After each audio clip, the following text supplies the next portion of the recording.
मेरे अजीज बहनों और भाइयों, अस्सलाम वालेकुम। मैं डॉक्टर लुबना सरवत लुबना बाजी यहाँ हैदराबाद एमपी हलके से कंटेस्ट कर रही हूँ। मैं आपको ये बताना चाह रही हूँ कि इंडिया जितना खतरे में है बोल के हम लोग सब समझ रहे हैं, ये हैदराबाद का हलका भी उतना ही खतरे में है। मैं आपको समझाना चाहती हूँ मेरे अजीज बहनों और भाइयों, यहाँ की बदनवानी को रोकना है, यहाँ की वक्फ के जमीनों के कब्जों को रोकना है, यहाँ के गवर्नमेंट लैंड्स के कब्जों को रोकना है, यहाँ के लोगों की जो गरीबी के मिट्टियों पे घिसे पीसे जा रहे हैं उसको रोकना है। यहाँ के अपने बच्चों को अच्छी तरह से अंग्रेजी, उर्दू, अरबी सब जबानें, तेलुगु सब पढ़ाना है उनको। यहाँ के गली गली से जो कचरे हैं उसको हटाना है। यहाँ पे के मोरी और पीने के पानी जो मिल के आते हैं उसको हटाना है। और यहाँ पर जो बारिश होती है तो पानी पूरी अटक जाती है और लोगों को कितनी तकलीफ होती है उससे बचाना है। और यहाँ पर जोर जुल्म से रिहा करना है, यहाँ के जो वसूलियाँ होते हैं उससे रिहा करना है, यहाँ पर आपके ख्यालों पे जो कब्जा होता है उससे रिहा करना है, यहाँ आप किससे बातचीत करते हैं उस पे जो कब्जा रहता है, जोर रहता है, उससे रिहा करना है।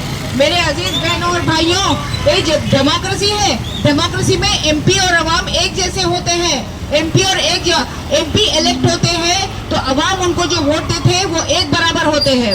मैं आपको समझाना चाहती हूँ मेरे अजीज बहनों और भाइयों, मेरे नौजवान बच्चे बच्चियाँ, आप लोग सब समझिए।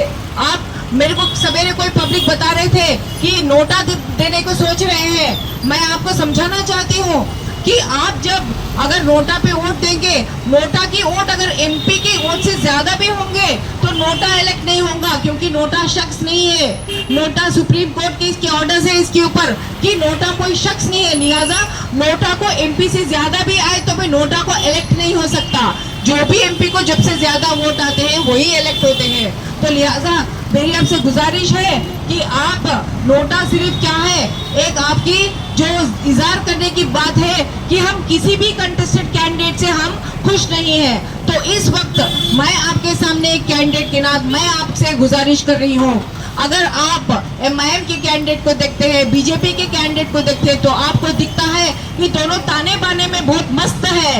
एक 15 मिनट बोलते, 15 सेकंड बोलते, छोटा बोलते, बड़ा बोलते, मेरी बात सुनते बोलते और ऊपर से बोलते कि मुल्क है। मैं आपसे सबसे गुजारिश कर रही हूँ कि आप मजहब की ये जो बातें हैं इन पे आप मत बैठिए। मेरे नौजवान बच्चे, मजहब की बुनियाद पे वोट नहीं होती, सिर्फ इल्म और तकवे की बुनियाद पे वोट दी जाती है। आप लोग खानदान की बुनियाद पे वोट मत दीजिए, आप लोग मजहब और कास्ट की बुनियाद पे मत दीजिए, आप लोग पैसों की बुनियाद पे वोट मत दीजिए। आप इस बार तकवे की बुनियाद पे, काम की बुनियाद पे, मेहनत की बुनियाद पे, अवाम की मोहब्बत की बुनियाद पे, मैनिफेस्टो की बुनियाद पे आप इस बार वोट दीजिए।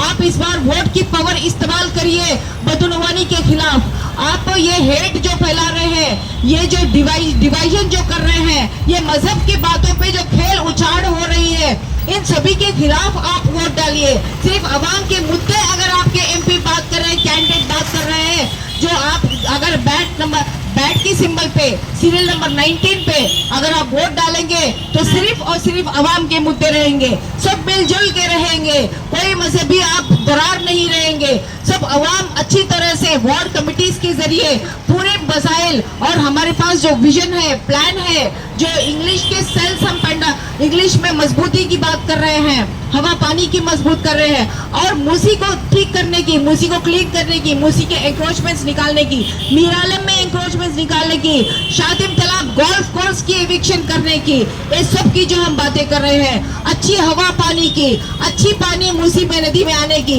गंडीपेट और अच्छी उस्मान सागर, हिमायत सागर की अच्छी पानी हमको मिलने की, और मीरालम टैंक जू को अच्छी करने की, ऐसी अवाम की मुद्दों को लेकर हम यहाँ आए हैं। हमारी मैनिफेस्टो देखिए, हमको गूगल करके देखिए, लुबना सरवत, डॉक्टर लुबना सरवत, हमारी काम पे गूगल पे है, गैर बदनवानी की काम है, मेहनत की काम है, मासूम काम है, अवाम की मोहब्बत की काम है। ऐसी काम के लिए, ऐसी शख्स के लिए आप इस बार आपकी पावर बताइए, आप बटन दबाइए सीधा बैट पे।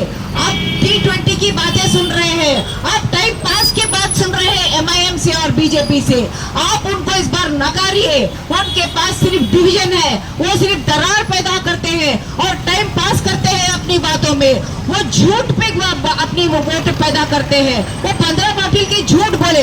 ऐसे झूठ बोलने वाले एमपी को आप एमपी कैसे बोल सकते हैं? आप उनको कैंडिडेट कैसा खड़ा कर सकते हैं? ऐसे बदनवानी जो है वक्फ बोर्ड में जो बदनवानी किए मेंबर्स हैं, उसके ऊपर असद जी कभी बात नहीं करे। तो ये है असद जी की कैफियत। उनकी प्रोग्रेस रिपोर्ट निकालिए। 40-50 साल से एमआईएम की प्रोग्रेस रिपोर्ट निकालिए। 40 साल से 20 साल से जो एमपी बने हैं, उनकी कैफियत निकालिए। वक्त की जमीनें कम हुए या ज्यादा हुए? गवर्नमेंट की लैंड पे कब्जे हुए, नालों पे, मूसी नदी पे, मीरालम टैंक पे, शातिम तालाब पे, नाया किला तालाब पे, लंगर रोज पे, हर जगह कब्जे ज्यादा हुए हैं। और अवाम की पढ़ाई ज्यादा हुई नहीं। अवाम मिट्टियों में से घिसे पीटे हैं, हाँ घिसे पीटे हैं। अवाम की तबीयत अच्छी हुई क्या? नहीं। अवाम के हॉस्पिटल अच्छे हुए क्या? नहीं। अवाम को कचरे हैं क्या उनके रोडों पे, घरों के पास, मस्जिदों के पास, मंदिरों के पास, होटलों के पास, हॉस्पिटलों के पास कचरे हैं? ज्यादा हुए कम हुए? ज्यादा हुए हैं। हॉस्पिटलों के पास आपको नर्सा है, डॉक्टर है, ज्यादा हुए कम हुए? कम हो गए हैं। कोई बराबर उनकी देखभाल करने वाले वहां पर नहीं है।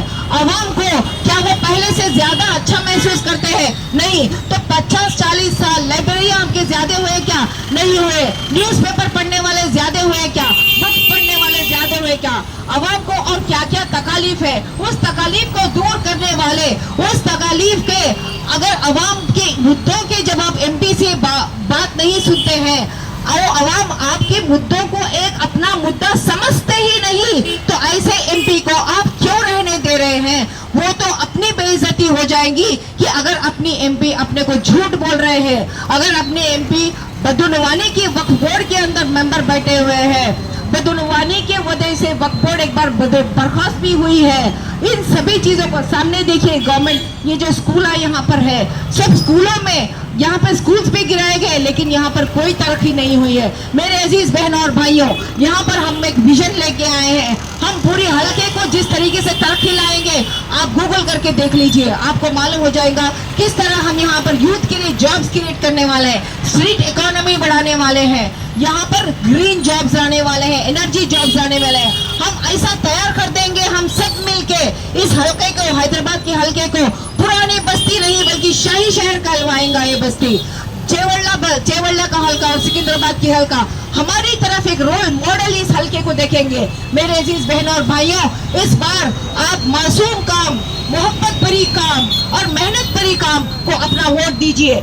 बैट सीरियल नंबर 19 पे आप अपना वोट दीजिए। मेरे अजीज बहनों और भाइयों, इस बार आप बदनवानी को की तख्ता को पलटा दीजिए। उनकी सीट बचाने के अलावा और कोई काम नहीं चल रहा है। आप सब लोगों को मिट्टियों से दूर करने का काम हमने अपने खानों पे लिया है। आप सब लोगों की इज्जत भरी जिंदगी के लिए काम हम सब मिलके करेंगे। जय हिंद।